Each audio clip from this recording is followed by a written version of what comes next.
नमस्कार, कड़क बात में आपका स्वागत है। और जो खबरें आ रही हैं गाज़ा से, और ये लग रहा है कि इज़राइल ने अपनी आखिरी जो है वहाँ पर चोट जो है गाज़ा के ऊपर करने जा रही है, और जो गाज़ा पर पूरा कब्ज़ा करने का जो उसका प्लान है अब वो बहुत ज़्यादा दूर नहीं है, क्योंकि इज़राइल की जो आर्मी है अब वहाँ पर हमला करने के लिए तैयार है। इससे पहले आपको पता है कि वहाँ पर लगातार इजराइल हवाई हमले कर रहा था, कई सारे बिल्डिंग को वहाँ पे गिरा दिए और उनको लगातार वार्निंग दे रहा था कि गाज़ा शहर को खाली कर दें। और ये लग रहा है कि इस लड़ाई जो 2 साल से जो वहाँ पे लड़ाई चल रही थी, हमास के खिलाफ जो इजराइल का वॉर चल रहा था, अब वो ऑलमोस्ट लगता है कि अपने मुकाम तक पहुँच गया है। और जो गाज़ा पट्टी एक अपने आप में एक इतिहास होगा कि गाज़ा शहर जो वहाँ गाज़ा सिटी कहा जाता है कि वहाँ पर सबसे बड़ा जो ठिकाना था, फ़िलिस्तीनियों का ठिकाना था और हमास का गढ़ भी माना जाता था। और ये शायद हमास का आखिरी गढ़ है जिसको इजराइल पूरी तरह से एक नेस्तनाबूद करने के वो करीब पहुँच गया है इजराइल। और तमाम जो चीज़ें देख रहे हैं संजय जी, ये तो कई दिनों से ही चल रहा है और इजराइल ने बड़ा क्लियर कर दिया था, बल्कि यूनाइटेड नेशन ने भी काफ़ी रोकने की कोशिश की। उसकी रिपोर्ट भी आई कि वो इजराइल जो कर रहा है वो ह्यूमैनिटी के लिए भी ठीक नहीं है, वहाँ पर फ़िलिस्तीनियों के खिलाफ सही वो नहीं हो रहा, मतलब तमाम जो चीज़ें थी। लेकिन बावजूद इसके इजराइल रुका नहीं।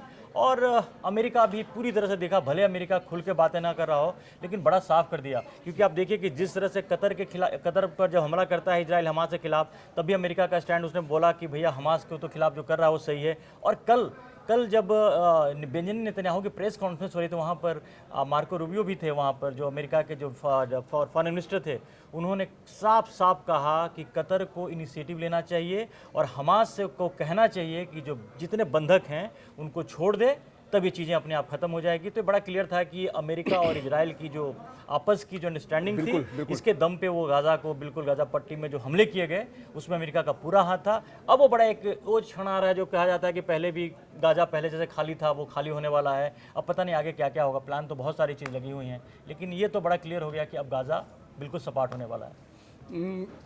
बिल्कुल ऐसा ही लग रहा है धर्मेंद्र जी। और अगर जैसा अगर आपको याद हो कि कुछ मेरे ख्याल से 2 महीने पहले या 3 महीने पहले जब ट्रंप राष्ट्रपति बने थे और उससे कुछ दिनों बाद नेतन्याहू वहाँ पर गए थे और ये लगा था कि वो ट्रंप से मिलकर के कोई नया समझौता हमास के साथ करने वाले हैं और उसकी घोषणा होगी, लेकिन ऐसा कभी कुछ हुआ ही नहीं।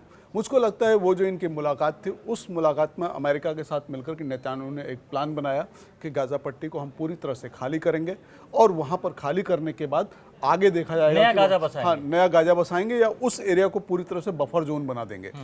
अमेरिका की सहमति उसमें शामिल थी। तभी ट्रंप शुरू में अगर आप देखें तो तरह तरह की इसको लेकर के बात बनाते थे। कभी वो कहते थे कि गाज़ा को रिवेरा बना देंगे, पर्यटन स्थल बना देंगे, इंटरनेशनल प्लेस बना देंगे, इस तरह की बातें आई। इसका विरोध भी हुआ, लेकिन अब बिल्कुल साफ है कि अमेरिका को ये सारी चीज़ें मालूम है। नेतन्याहू का प्लान खुला हुआ है। नेतन्याहू लगातार खुल के कहते हैं कि हमको वो एरिया खाली करवाना है और वो उस पर काम कर रहे हैं। अमेरिका चुपचाप है, उस पर बोल नहीं रहा है। तो अब हमको यहाँ पर ये भी देखना पड़ेगा कि गाज़ा शहर, गाज़ा पट्टी, फिलिस्तीन, ये चीज़ें आखिर हैं क्या, क्योंकि लोग इसको लेकर के उलझ जाते हैं, है ना। गाज़ा पट्टी एक ऐसी पट्टी है जो फिलिस्तीन का एक इलाका है। ये इलाका करीब 40, 41, 42 किलोमीटर में फैला है और गाज़ा पट्टी लंबाई थोड़ा ज़्यादा है, चौड़ाई बहुत कम है। जी। और गाज़ा पट्टी में 1-2 शहर नहीं है, वहाँ पर कम से कम 3 शहर हैं। एक उत्तरी गाज़ा है, एक शहर और है जिसका नाम मुझको याद नहीं आ रहा है, हाँ, और तीसरा शहर गाज़ा सिटी है। तो फिलहाल ये है कि अभी गाज़ा सिटी को खाली कराया जा रहा है। हो सकता है इसके बाद गाज़ा पट्टी को भी खाली कराया जाए। अब फिलिस्तीन इसमें कहाँ आता है? फिलिस्तीन एक देश है। फिलिस्तीन देश में 2 इलाके आते हैं, एक तो गाज़ा पट्टी का इलाका आता है, दूसरा वेस्ट बैंक आता है। वेस्ट बैंक वाले इलाके में अमूमन शांति रहती है, वहाँ से कोई समस्या नहीं है, क्योंकि वो इलाका हमास के नियंत्रण में भी नहीं है। वो फिलिस्तीन की अपनी सरकार वहाँ पर है, उसके नियंत्रण में है।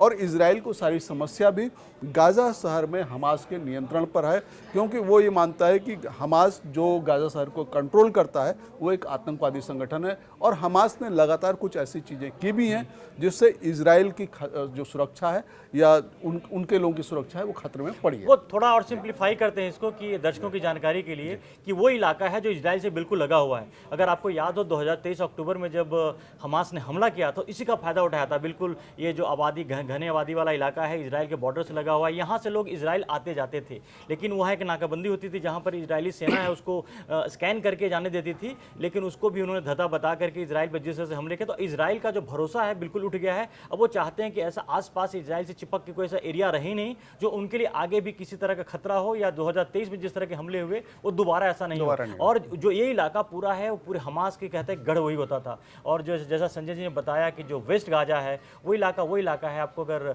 वो वहाँ पर फतह, जो पहले एक आपको याद होगा कि वो दो धर्म बटे हुए थे फिलिस्तीन के लोग, और हमास शुरू से ही अग्रेसिव और इन्होंने रास्ता अख्तियार कर लिया, आतंक वाला रास्ता अख्तियार कर लिया, इजराइल के खिलाफ लगातार हमले करते रहे। हालांकि ये भी बताया जाता है कि हमास को खड़ा करने में भी इजराइल का ही हाथ है। इजराइल ने शुरू में सपोर्ट करके खड़ा किया था ताकि फिलिस्तीन के जो दो गुट अलग अलग बने उसका फायदा उठाए, लेकिन वो उसके लिए हो गया उल्टा, और वो हमास उल्टे इजराइल के खिलाफ हमले करने लगा, आतंकी संगठन बन गया और नाकों में दम कर इतने सालों से हुआ है। लेकिन अब इजराइल का बड़ा क्लियर है, उसकी पॉलिसी बहुत क्लियर हो गया कि हमास का एक भी आदमी वो छोड़ना नहीं चाहता है। उसके लिए जरूरी है कि पूरा गाजा का इलाका है पूरा, जब तक खत्म नहीं करेगा तब तक हमास पूरी तरह से खत्म नहीं होगा। और जो बाकी जो नेता बचे हैं, जो हमास के नेता, जो पॉलिटिकल लीडर्स हैं, जो बाहर बैठे हुए हैं विदेशों में, जैसा आपने देखा कतर में बैठे हुए हैं, वहाँ पर भी इजराइल ने हमला किया। एक देश वैसा और भी है मुस्लिम देश, और या कह लीजिए यूरोप में ऐसा देश टर्की भी है जहाँ पर भी हमास के काफ़ी वहाँ भी नेता बैठे हुए हैं, अपनी जगह छुपे हुए हैं, शरण लिए हुए हैं। तो अब इसके बाद एक दिक्कत ये भी है, और जो बार बार आ रही है,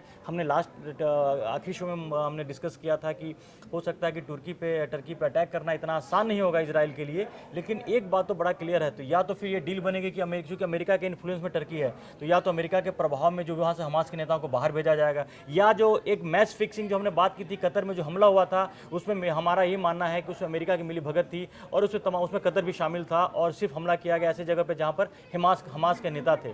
तो शायद उस तरह का कुछ ऑपरेशन होगा या क्या होगा, या टर्की, क्योंकि टर्की भी कभी नहीं चाहेगा कि वो खतरा ले डायरेक्टली बोलने के लिए।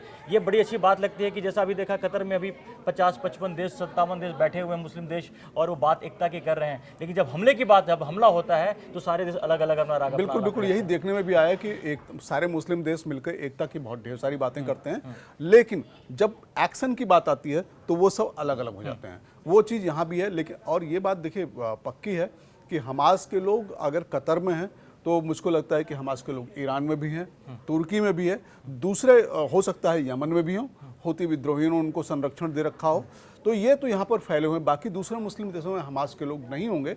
लेकिन एक चीज़ धर्मेंद्र जी, आज तक किसी को नहीं मालूम है कि ये जो बंधक हैं, इजरायली जो बंधक बनाए गए हैं, इनको रखा कहाँ गया है।